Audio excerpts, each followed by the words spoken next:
नमस्कार दोस्तों, स्वागत है आप सभी का आपके अपने चैनल एसवी टीचिंग जोन पर। देखिए दोस्तों, हम रीट का जो सिलेबस है और जो फर्स्ट ग्रेड का सिलेबस है उसमें जो सेम टॉपिक है वो हम कर रहे हैं। तो हमारा टॉपिक चल रहा था एटम और आज हम इसका दूसरा पार्ट करेंगे। आज इसकी दूसरी क्लास है। तो देखिए, पिछले पार्ट में हमने क्या पढ़ा था वो मैं आपको थोड़ा सा बता देती हूँ। उसमें हमने परमाणु के बारे में पढ़ा था, उसकी बेसिक प्रॉपर्टी थी वो पढ़ी थी। इसके अलावा हमने प्रोटॉन, न्यूट्रॉन और इलेक्ट्रॉन जो परमाणु के मूलभूत कण होते हैं उनके बारे में हमने थोड़ा सा जाना था कि उनका आवेश क्या होता है, उन पे द्रव्यमान क्या होता है, उनके खोजकर्ता क्या हैं, ये सब हमने किया था। इसके बाद में देखिए, हम नेक्स्ट कुछ बातें हैं, कुछ बेसिक बातें हैं जो एग्ज़ाम में बार बार पूछी जाती हैं और ये बहुत ही इम्पोर्टेंट है, तो इनको आप थोड़ा सा ध्यान से देख लेना। तो चलिए हम स्टार्ट करते हैं। तो देखिए, सबसे पहले मैं आपको बता दूं कि कल हमने देखिए कल फिर मैं बता नहीं पाई थी, मैं दिमाग से निकल गया था। तो ESU और AMU मैंने आपको दो चीज़ें बताई थी, ESU और AMU। ठीक है, हमने ये ESU थी वो हमने आवेश में करी थी, यूनिट थी आवेश की, और AMU थी वो हमने कहाँ करी थी, द्रव्यमान की यूनिट करी थी। ठीक है, ये आपने देखा होगा। अगर आपको नहीं पता है तो आप लास्ट वीडियो में चेक कर सकते हैं। अब देखिए, ESU होती है, ये क्या होती है, इसकी फुल फॉर्म क्या होती है, तो इसकी होती है इलेक्ट्रोस्टैटिक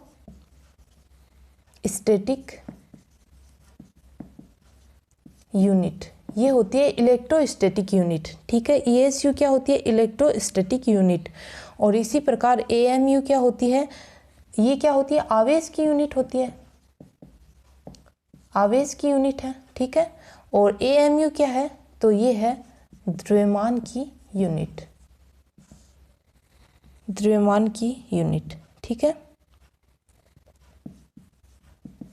AMU है हमारी द्रव्यमान की यूनिट और जो इलेक्ट्रोस्टैटिक यूनिट है वो किसकी होती है, आवेश की। ठीक, क्लियर है। अब देखिए, हम कुछ और बातें, वैसे ये आपको पूछेगा नहीं, आता नहीं है, लेकिन आपको बस ये चीज़ें याद रखने की, ये आवेश की है और ये द्रव्यमान की है। ठीक है, क्योंकि एग्जाम में अगर क्वेश्चन आएगा तो हमें इसके बारे में पता होना जरूरी है कि आवेश की कौन सी है और द्रव्यमान की कौन सी है। क्योंकि कई बार अगर ये आ जाए तो हमें ESU वाली अगर संख्या आ जाए तो हमें पता होना चाहिए कि ये आवेश की है या फिर द्रव्यमान की यूनिट है, ये आवेश है या फिर द्रव्यमान है। ठीक है, तो ESU वो होती है, वो किसकी होती है, आवेश की, और AMU होती है द्रव्यमान की। अब देखिए, हम जो इम्पोर्टेंट चीज़ें हैं वो हम करते हैं आज की।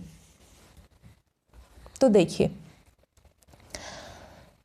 पहला पॉइंट हम करते हैं, ये कुछ इंपॉर्टेंट पॉइंट है जिनको आपको एक जगह लिखना है और फिर आपको इनको रिवाइज करना है। तो देखिए, कैथोड जो होते हैं, कैथोड किरणें जो होते हैं, कैथोड किरणें जो होती हैं, इनकी खोज किसने की थी, कैथोड किरणों के खोजकर्ता। हमें पूछें कि कैथोड किरणों के खोजकर्ता कौन है, तो हम क्या कहेंगे, विलियम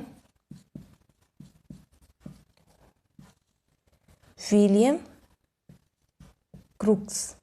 ठीक है, अगर क्वेश्चन ये आ जाए कैथोड किरणों के खोजकर्ता कौन है तो हम क्या करेंगे, विलियम क्रूक्स। ठीक है, इसके बाद देखिए, एनोड किरणों के,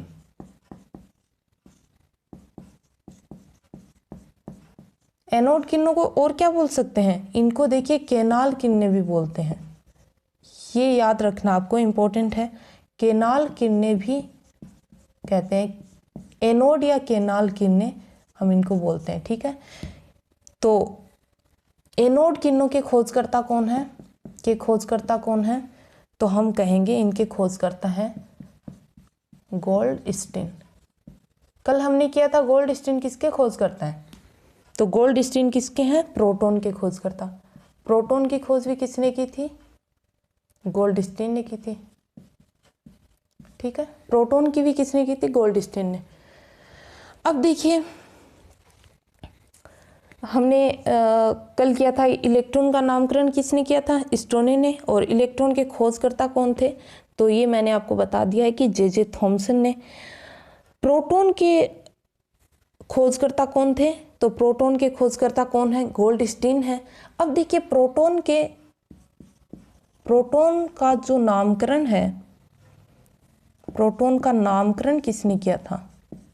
हमने कल ये तो देख लिया कि इलेक्ट्रॉन का नामकरण किसने किया था, तो इलेक्ट्रॉन का नामकरण किया था स्टोनी ने। प्रोटॉन का नामकरण किसने किया था? तो हम करेंगे थॉमसन व रदरफोर्ड ने। जो भी आए ऑप्शन में आपको वही कर देना है, ठीक है। दोनों एक साथ कभी नहीं आएंगे तो इस तरह से आएंगे, थॉमसन और रदरफोर्ड। अलग अलग ऑप्शन में दोनों कभी नहीं आएंगे, और अगर अकेला कोई आए तो आपको वही आंसर कर देना है। तो प्रोटॉन का नामकरण किसने किया था? थॉमसन व रदरफोर्ड ने, ठीक है। अब देखिए इनकी हम जो प्रोटॉन, इलेक्ट्रॉन और न्यूट्रॉन जो हमारे मूलभूत कण हैं, इनके हम विपरीत कण थोड़े से हम देख लेते हैं कि इनके विपरीत कण कौन कौन से होते हैं। तो देखिए मैं इसको थोड़ा इरेज कर देती हूँ, आप ये साथ में लिख लिया करो, एक तरह से आपके नोट्स बन जाएंगे ये, क्योंकि जो मैं पढ़ा रही हूँ वो बहुत ही इम्पोर्टेंट है और आए हुए क्वेश्चन है, तो आप इनको साथ साथ में लिख लिया कीजिए। अब देखिए जो प्रोटॉन है, प्रोटॉन जो होता है इसका विपरीत कण कौन सा होता है? प्रोटॉन का विपरीत कण, तो प्रोटॉन का विपरीत कण कौन सा होता है? एंटी प्रोटॉन, एंटी प्रोटॉन, ठीक है। प्रोटॉन का विपरीत कण कौन सा होता है? तो हम करेंगे एंटी प्रोटॉन। प्रोटॉन पर आवेश क्या होता है? तो आप सभी जानते हैं कि प्रोटॉन पे आवेश कौन सा होता है? धनावेश होता है, ठीक है। प्रोटॉन पे आवेश कौन सा होता है? धनावेश होता है। ये विपरीत कण है इसका, प्रोटॉन का विपरीत कण है एंटी प्रोटॉन, तो इस पे आवेश कौन सा होगा? तो इस पे आवेश होगा ऋण आवेश। इस पे आवेश कौन सा होगा? ऋण आवेश, ठीक है। अब देखिए इसकी खोज किसने की थी? इसकी खोज किसने की थी? प्रोटॉन की खोज किसने की थी? गोल्डस्टीन ने की थी। लेकिन एंटी प्रोटॉन की खोज किसने की थी? तो हम करेंगे सेग्रे ने। किसने की थी? सेग्रे ने, ठीक है। क्लियर है आपको? प्रोटॉन है इसकी खोज की थी गोल्डस्टीन ने। प्रोटॉन पर धनावेश होता है, प्रोटॉन का विपरीत कण क्या होता है? एंटी प्रोटॉन होता है। एंटी प्रोटॉन विपरीत है तो इस पे आवेश भी विपरीत होगा, ऋणावेश। और इसकी खोज किसने की थी? तो सेग्रे ने की थी, ठीक है। अब देखिए अगला हम लेते हैं न्यूट्रॉन। प्रोटॉन के बाद में हम कौन सा लेते हैं? न्यूट्रॉन, न्यूट्रॉन, ठीक है। तो न्यूट्रॉन का विपरीत कण कौन सा होगा? न्यूट्रॉन का विपरीत कण, तो देखिए न्यूट्रॉन का विपरीत कण होता है, क्या बोलते हैं इसको? न्यूट्रिनो। न्यूट्रिनो याद रहेगा आपको, न्यूट्रिनो। न्यूट्रॉन का विपरीत कण कौन सा होता है? न्यूट्रिनो। अब देखिए आप जानते हैं न्यूट्रॉन पर आवेश कैसा होता है, तो ये इस पर 0 आवेश होता है, ये तो उदासीन होता है, इस पर कोई आवेश होता ही नहीं है, तो इस पर विपरीत आवेश कहाँ से होगा? तो देखिए इस पर भी कोई आवेश नहीं होता है, इस पर भी कोई आवेश नहीं है, तो इस पर भी कोई आवेश नहीं होता है, ठीक है। लेकिन ये विपरीत कण कैसे है? तो देखिए न्यूट्रिनो जो है आपको याद रखना है कि इसका न्यूट्रिनो का जो चक्रण होता है वो न्यूट्रॉन के सापेक्ष अगर हम न्यूट्रिनो का चक्रण देखें तो न्यूट्रॉन के सापेक्ष इसका चक्रण क्या होता है? न्यूट्रॉन के सापेक्ष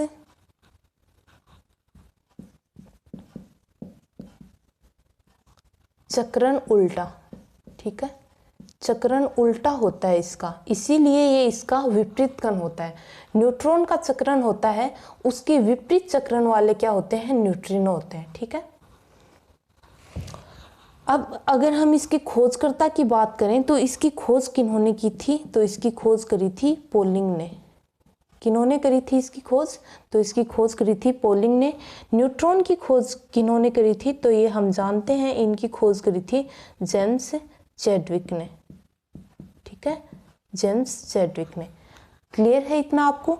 अब देखिए अगला हमारा कौन सा कण है? तो अगला हमारा कण है इलेक्ट्रॉन। इलेक्ट्रॉन। इलेक्ट्रॉन का विपरीत कण क्या होगा? अब हम देख लेते हैं इलेक्ट्रॉन का विपरीत कण। ये इंपॉर्टेंट है, इलेक्ट्रॉन का विपरीत कण है, ये इंपॉर्टेंट है, कई बार एग्जाम में पूछा जा चुका है। तो इसका नाम क्या होता है? Anti electron. इलेक्ट्रॉन के विपरीत कण को हम क्या कहते हैं? एंटी इलेक्ट्रॉन या फिर पॉजिट्रॉन। इसमें सबसे इंपॉर्टेंट जो मैंने अभी करवाया है, इनमें सबसे इंपॉर्टेंट क्या है? हम कहेंगे पॉजिट्रॉन है, क्योंकि यहाँ से बहुत बार पॉजिट्रॉन नाम देके क्वेश्चन पूछा जाता है। एंटी इलेक्ट्रॉन तो आता ही नहीं है, पॉजिट्रॉन ही देते हैं अगर एग्जाम में क्वेश्चन आता है तो। ठीक है, तो हमें पॉजिट्रॉन नाम है वो याद रखना है। पॉजिट्रॉन है वो किसका विपरीत कण है? तो हम कहेंगे ये इलेक्ट्रॉन का विपरीत कण है पॉजिट्रॉन। ठीक है, अब देखिए पॉजिट्रॉन है या एंटी इलेक्ट्रॉन है, इनकी खोज किन्होंने की थी? तो इनकी खोज की थी एंडरसन नामक वैज्ञानिक ने। एंडरसन नामक वैज्ञानिक ने इनकी खोज करी थी, एंडरसन ने। इलेक्ट्रॉन की खोज किन्होंने करी थी? तो इलेक्ट्रॉन की खोज हम सब जानते हैं कि थॉमसन ने इनकी खोज करी थी। थॉमसन ने इलेक्ट्रॉन की खोज करी थी। पॉजिट्रॉन की खोज किन्होंने करी? तो एंडरसन ने करी थी। इस पे आवेश कैसा होता है? तो हम सब जानते हैं इस पे आवेश होता है ऋण आवेश। ऋण आवेश, ये विपरीत कण है तो इस पे आवेश कैसा होगा? तो इस पे आवेश होगा धन आवेश। इस पे आवेश कैसा होगा? धन आवेश। तो ये चीजें आपको याद रखनी है। आवेश हैं ये याद रखने हैं, इनके नाम आपको याद रखने हैं, खोज किन्होंने करी ये आपको याद रखना है, क्योंकि ये क्वेश्चन बार बार एग्जाम में पूछे जा चुके हैं। तो इतना आपको क्लियर है। अब देखिए मैं इसको इरेज कर देती हूँ एक बार। तो देखिए दोस्तों, अब हम आगे करेंगे। अब देखिए मूलभूत कण तो हमने देख लिए कि 3 होते हैं, प्रोटॉन, न्यूट्रॉन और इलेक्ट्रॉन। लेकिन कुछ और भी कण होते हैं जो नाभिक है उसमें। तो देखिए एक ऐसा कण होता है नाभिक में जिस पर सभी प्रकार के आवेश होते हैं। अगर क्वेश्चन आ जाए एग्जाम में कि ऐसा कौन सा कण है जिस पे सभी प्रकार के आवेश प्रेजेंट रहते हैं, तो हम उसका आंसर क्या करेंगे? हम आंसर करेंगे मेसोन।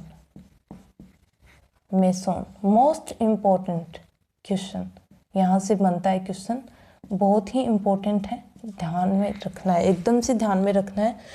तो देखिए मेसोन, मेसोन क्या है? एक ऐसा कण है जिस पर सभी प्रकार के आवेश प्रेजेंट रहते हैं। अब मेसोन को दर्शाते किससे हैं? जैसे इलेक्ट्रॉन को दर्शाते हैं, प्रोटॉन को दर्शाते हैं, न्यूट्रॉन को दर्शाते हैं। ठीक है, इसी प्रकार अगर हम बात करें मेसोन की, तो मेसोन को किससे दर्शाते हैं? तो मेसोन को दर्शाते हैं पाई या फिर म्यू से। ठीक है, पाई या म्यू से हम किसको दर्शाते हैं? मेसोन को दर्शाते हैं। खोजकर्ता की अगर हम इसकी बात करें तो इसके खोजकर्ता कौन है? खोजकर्ता कौन है? तो इसके खोजकर्ता है युकावा। खोजकर्ता का क्या नाम है? युकावा। देखिए दोस्तों मोस्ट इम्पोर्टेंट पॉइंट है ये हमारा मेसोन। तो मेसोन को हमें याद रखना है कि इसको दर्शाते किससे हैं? म्यू या पाई से दर्शाते हैं। और मेसोन के खोजकर्ता कौन है? तो इसके खोजकर्ता हैं युकावा। ठीक है, अब देखिए क्वेश्चन यहाँ से भी पुटअप होता है कि नाभिक के स्थायित्व के लिए उत्तरदायी कण कौन सा है? तो अगर क्वेश्चन ये आ जाए कि नाभिक के स्थायित्व के लिए, नाभिक स्थायी रहता है। ठीक है, ये तो आप जानते ही हैं, इसीलिए तो प्रोटॉन को परमाणु एटम है उसको नष्ट नहीं किया जा सकता। तो नाभिक के स्थायित्व के लिए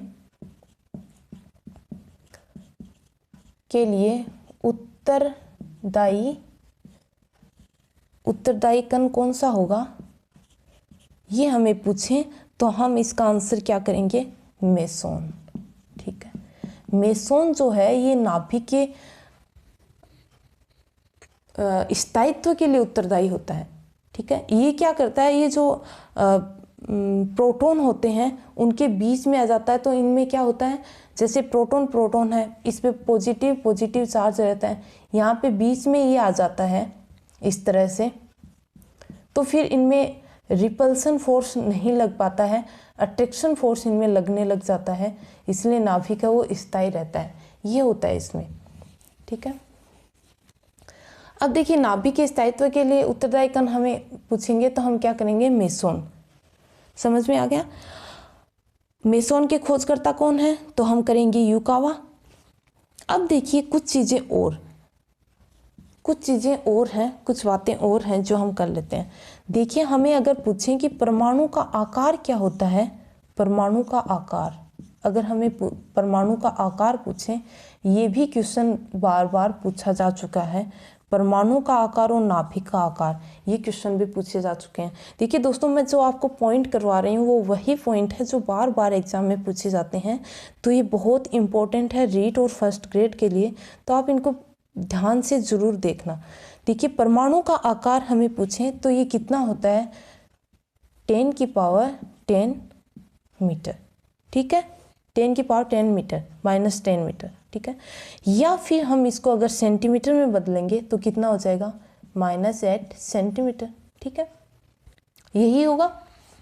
अब देखिए नाभिक का आकार हमें पूछें, नाभिक का आकार, तो नाभिक का आकार कितना होता है, 10 की पावर -15 मीटर या 10 की पावर -13 सेंटीमीटर, ठीक है। ये दोनों पॉइंट आपको अच्छे से याद करने हैं। दोनों क्या, ये जो भी करवाया है ये बहुत ही इंपॉर्टेंट है, आपको अच्छे से याद करना है। तो परमाणु का आकार कितना होता है, 10 की पावर -10 मीटर, और नाभिक का आकार कितना होता है, 10 की पावर -15 मीटर, ठीक है। परमाणु जो है वो अब देखिए यहाँ से हमें पता चल रहा है कि जो परमाणु है वो नाभिक से कितना बड़ा होता है, तो 10 की पावर 5 गुना बड़ा होता है। कितना बड़ा होता है, 10 की पावर 5 गुना बड़ा होता है। देखिए ये -15 है, ये -10 है, तो 5 बड़ा हो गया ना, तो 10 की पावर 5 गुना जो परमाणु है वो नाभिक से बड़ा होता है, तो ये हमें याद रखना है, ठीक है। अब देखिए एक चीज़ मैं आपको और बताऊं, यहाँ मेरे ऐसे ही माइंड में आ गई तो मैं आपको बता देना चाहूँगी। हमने पीरियोडिक टेबल करी थी, उस टाइम हमने धातु है, धातु उपधातुएं ये सब करी थी, तो हमने सोने के बारे में बात करी थी और हमने ये बताया था कि सोना कैसा होता है, सोना जो होता है वो कैसी धातु होती है, तो अघातवर्धनीय होती है, अघातवर्धनीय होती है, तन्यता वाली होती है, अघातवर्धनीय होती है, तन्य होती है, ठीक है। तो अगर हम सोने की बात करें, ये मैं ऐसे ही अलग से आपको पॉइंट बता रही हूँ, माइंड में आ गया तो इम्पोर्टेंट पॉइंट है, आप इसको देख लेना। तो देखिए सोना है वो अघातवर्धनीय होता है, तन्य होता है, तो आपको मैं बताऊं कि ये सबसे अधिक अघातवर्धनीय धातु होती है। सोना जो है वो सबसे अधिक अघातवर्धनीय धातु होती है, और इसके 1 ग्राम अगर सोना हम लेना, देखिए देख लीजिए आप कितनी अघातवर्धनीय है कि अगर हम 1 ग्राम सोना अगर लें तो उससे हम 4 से 5 किलोमीटर लंबा तार बना सकते हैं। देख लीजिए अब कितनी अघातवर्धनीय है, ये आप खुद ही सोच लेंगे। इतना लंबा तार इतने से सोने से बनाया जा सकता है, ये टूटता नहीं है। तो ये एक पॉइंट था जो हमने देखा। अब देखिए नेक्स्ट हम थोड़ा सा और कर लेते हैं, कुछ पॉइंट और कर लेते हैं हम। देखिए ये सोने वाला मैंने आपको बता दिया है। अब देखिए हमारा जो एटम है वो कंप्लीट हो गया है, एटम की जो बेसिक प्रॉपर्टी जो है वो हमारी कंप्लीट हो गई हैं। इसके बाद में हम परमाणु की जो मॉडल हैं, परमाणु संरचना के जो मॉडल वो हम स्टार्ट करेंगे। तो उनको हम अगर आज स्टार्ट करेंगे तो हमारे मॉडल पूरे नहीं हो पाएंगे, तो हम नेक्स्ट वीडियो से ही उसको स्टार्ट करेंगे। तो परमाणु संरचना के मॉडल हम नेक्स्ट वीडियो में पढ़ेंगे। इससे पहले मैं आपको कुछ पॉइंट बता देती हूँ जो एटम से संबंधित नहीं है लेकिन बहुत इंपॉर्टेंट है, जो बार बार पूछे गए हैं। जैसे देखिए दोस्तों, आपको बता दूं कि एक पॉइंट है कि कौन सी धातु है जो कमरे के ताप कमरे के ताप पर द्रव्य अवस्था में पाई जाती है।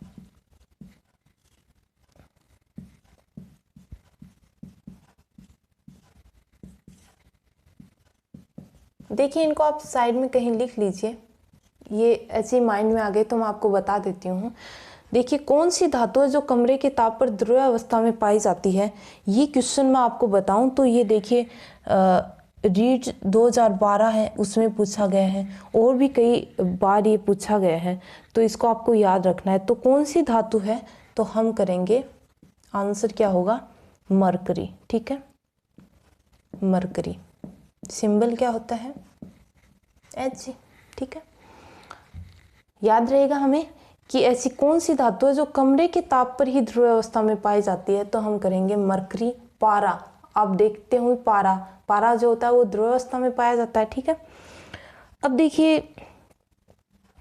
अगला क्वेश्चन हम देखते हैं कि जो हमारा जो पौधा घर होता है,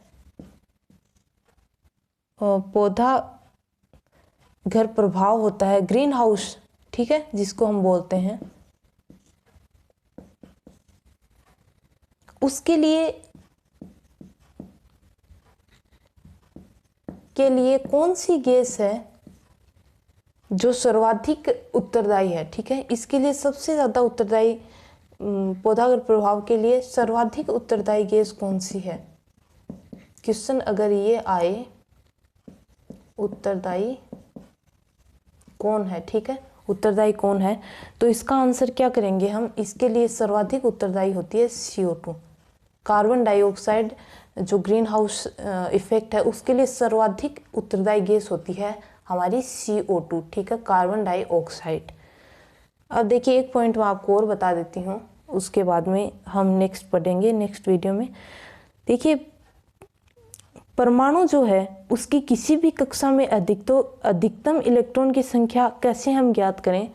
अगर हमें कोई भी परमाणु है, उसकी किसी भी कक्षा में अगर हमें अधिकतम इलेक्ट्रॉन की संख्या ज्ञात करनी हो तो उसका सूत्र क्या होता है, 2n²। ये मैंने आपको क्यों बताया, वैसे ही हम आगे करने वाले हैं डिटेल से, और हम इसके अधिकतम इलेक्ट्रॉन की संख्या भी ज्ञात करेंगे कि कैसे ज्ञात करते हैं। लेकिन ये मैंने क्यों बताया, क्योंकि ये डायरेक्ट क्वेश्चन पूछा जाता है। ठीक है, ये बहुत बार डायरेक्ट क्वेश्चन पूछा जा चुका है। हमें ऐसे दे देते हैं कि 2n द्वारा, 2n+l द्वारा, 4n² द्वारा, इस तरह से हमें कई ऑप्शन दे देते हैं। तो हमें याद रखना है कि किसी भी परमाणु की कक्षा में अधिकतम इलेक्ट्रॉन की संख्या अगर हमें ज्ञात करनी हो तो उसका फॉर्मूला हमारा क्या होता है, 2n²। ठीक है, तो देखिए दोस्तों, आज के लिए इतना ही काफ़ी है। मिलते हैं नेक्स्ट वीडियो में, तब तक के लिए खुश रहिए, अपना ख्याल रखिए, और अगर वीडियो आपको पसंद आ रहे हो तो लाइक, शेयर और सब्सक्राइब करना ना भूलें। और आज के लिए इतना ही, थैंक यू सो मच, जय हिंद।